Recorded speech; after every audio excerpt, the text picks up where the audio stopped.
Let me ask you a question. When you meet someone polite, kind, and thoughtful, have you ever said, "Tumhari parvarish achhi rahi hogi"? That one sentence captures what this entire session is about: how families in India raise people, shape values, and build communities. In Bharat, family isn't just who you live with, it's who you grow with, it's your school, your safety net, your moral compass, your support team. And yes, sometimes it's your harshest critic too. It's a place where cousins are raised like brothers. Neighbors, you call them kaka kaki. Your elders are never strangers. They're always Mataji or Chachaji. Namaste, I'm Yugant Goyal, and in this session, I'm going to talk about how families are so important to us in this country, how they shape our everyday life in India. They shape all of us, and how family is central to our traditions, regardless of which part of India you go to. We'll see how family isn't sort of one part of life, is a center around which everything moves. It holds together generations, traditions. It holds together everyday responsibilities. From the way we celebrate festivals to how we make major or even minor decisions, how children grow up and understand the world, how we learn how to learn. Family is always there. So let's start with something familiar. In many countries, turning 18 means packing your bags, finding a small apartment, learning how to cook pasta in a tiny kitchen, and move on. In India, turning 18 often means your cousin is moving into your room so he can attend college in your city. And you'll now be sharing your study table and bathroom for the next few years. Because here, independence doesn't mean separation, it means participation. Families in Bharat, they don't stop at two parents and a child. It's a kutumbam, a full ecosystem. Includes grandparents who still know your school timetable, your uncles or aunts who give you surprise life advice during dinner, sometimes annoyingly, aunts who won't let you leave hungry, siblings who are part roommate, part referee, and sometimes even your neighbor's nephew who's staying over during his exam week. Nobody finds this unusual. It's just how things work. But this idea of shared life, of staying close, it just goes beyond homes and households. Family isn't just who you live with, it's who you build with. It shapes how villages are formed, how places are named, how communities grow. In fact, many of our surnames carry those family traditions. Let me try to explain this.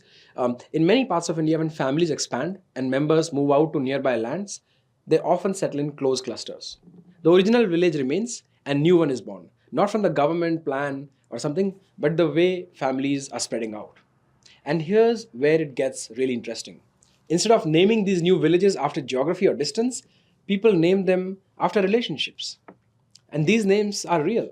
They're not poetic metaphors. They reflect how closely family ties are linked to identity, location.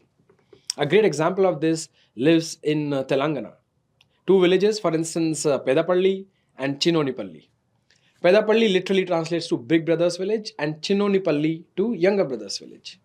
In Haryana, for instance, or parts of North India, even sometimes I find them in Maharashtra, there are words like Khurd and Kala, which are mentioned at the end of the village. So Khurd is Khurd and Kala, which translate to, I think, in Persian, younger and elder brother. And the same stories go across the country. It tells you that settlements themselves are often extensions of family structures. When a family grows and members move to nearby land, the places they settle, they get their names based on kinship, who stay behind, who moved, and how they relate to one another. In fact, that is why in many villages, marrying within the village is forbidden because they seem to be your brothers and sisters from previous generations, or many generations ago. Unlike in societies where individual identity is front and center, in Bharat, family is the center. Here is the same thinking that carries into urban India too. Take the old Vadas of Pune. These shared homes were built around courtyards where multiple branches of the same family lived together. One family lived upstairs, another downstairs, a third one across the open courtyard. Every door was open. There were shared meals, news, shared toys, even wedding clothes moved freely from one household to the other. This is how, in fact, an architectural feature of many of our old houses are built on. In Bikaner, old Havelis, they were designed with galleries. They connected to one cousin's room to another. No need for intercoms or texts. Presence was enough. You didn't knock, you just walked in. Privacy wasn't the goal, presence was. And so, whether it's the naming of a village in Telangana, or the floor plan of Haveli in Rajasthan, or even a rural courtyard and household in any village, one thing becomes clear. In Bharat, family is never a background detail, it's a structure, it's the plan, it's the reason things are the way they are. Parenting in Bharat, therefore, isn't a checklist. It's not just feeding the child, enrolling them in a school, or checking their homework and things like that. It's something a lot more, a lot deeper. It's about shaping how a child sees the world, how they speak, how they share, how they sit when their elders are entering the room. It's about giving them values. And these values stay with them a long time after report cards are forgotten. In fact, it's not for no reason that people say it takes a village to raise a child, and there are so many villages. In fact, there's a very beautiful line from Hitopadesh. Matru pitru krita abhyaso gunitam eti balakah na garbhachuti matrena putro bhavati panditah. A child taught by their parents becomes qualified. Simply being born does not make one wise. And the Atri Smriti adds to this. The mother is not just a caregiver, she's the eldest elder because she shapes the household's way of being. From the moment a child is born, they start learning, not from the lectures, but by living. This kind of learning passed on without a classroom, frankly, is called often Kutumba Shiksha. The education that comes from simply growing up in an Indian household.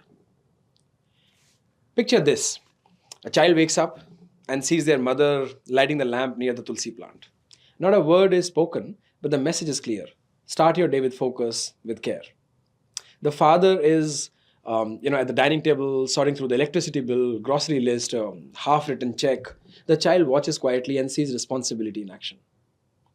Grandparents, they're probably sitting by the window, retelling stories from Ramayana, but they're not reciting for drama. They're slipping in lessons unknowingly. They're codes for decision making. They're exemplars, these stories, and no one is teaching because everything is being taught in some ways without being formally taught. In Telangana, a child might sit beside their grandmother, watching her make mogulu, rangoli patterns. When guests drop in unannounced, and this is what they often do, the children are the ones that are rushing to bring water, arranging the steel tumblers and hand out namkeen, or anywhere in the country. The children are learning hospitality without ever being told. This is what we do. They just do it because that's what they see, because that's how the Jnana Parampara flourishes over generations. In a small house, 5 cousins share a single room. One is reading, another one is folding clothes, one is studying for an exam, and somebody sleeping under the fan. Only works if you kick it twice, this fan. Maybe the fifth one is just doing all the things. And somehow it works. They don't complain, they adjust. They wait their turn. And through that, they pick up the skills everyone loves to list: time management, collaboration, conflict resolution. Of course, many times they're annoyed and they're angry. But remember that over a period of time, whenever things go south and things turn sour, they remember their families, the same cousins who they would be annoyed by, back in the days. All of this is Kutumba Shiksha, the kind that teaches a child how to share food before they serve themselves, to stand up when an elder walks, to speak last when an argument begins, to add that extra water to the dal, when guests show up. It's not about being ideal. It's about being involved. This is parenting in Bharat.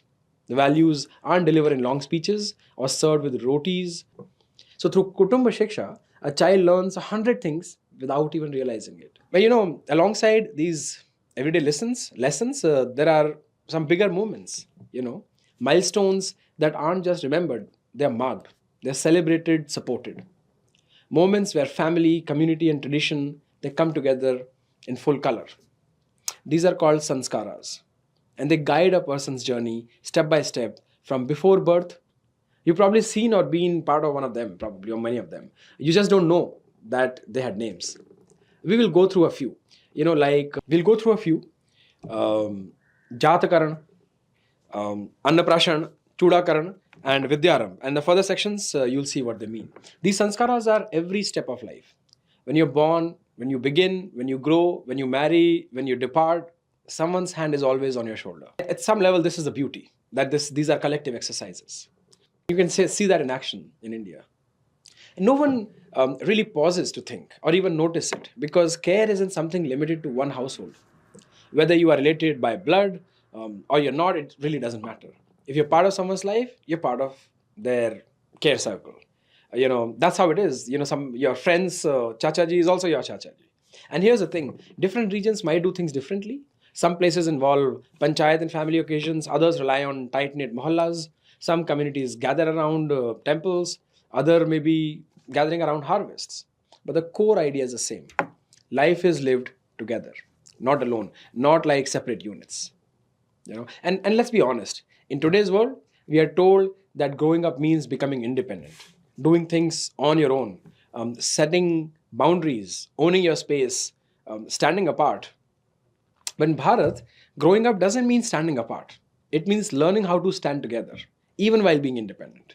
Not because you can't do it, but because you don't have to do it. You don't have to be alone. And so here, asking for help doesn't mean weakness. It means you're part of something. Growing means growing with others. And that's the beauty of it. In a time when, I don't know, so many people around the world feel isolated, even while surrounded by others, and you know what I'm talking about. This way of living isn't really, the most desirable. What you've seen in this session, therefore, Kutum Shiksha, shared rituals, community parenting, everyday seva, it is not a list of traditions. We may call it many things, right? We may call it family values, social fabric, community care. But what it really is how life is meant to be lived. It is our Jivana Darshan, that we live together in families, in communities, and a way of seeing the world where people come first, where value isn't in things, but in how we live with one another. And yes, families might be loud. They might interfere, they might overfeed you and things like that. But they also show up every single time. And that is the most important thing.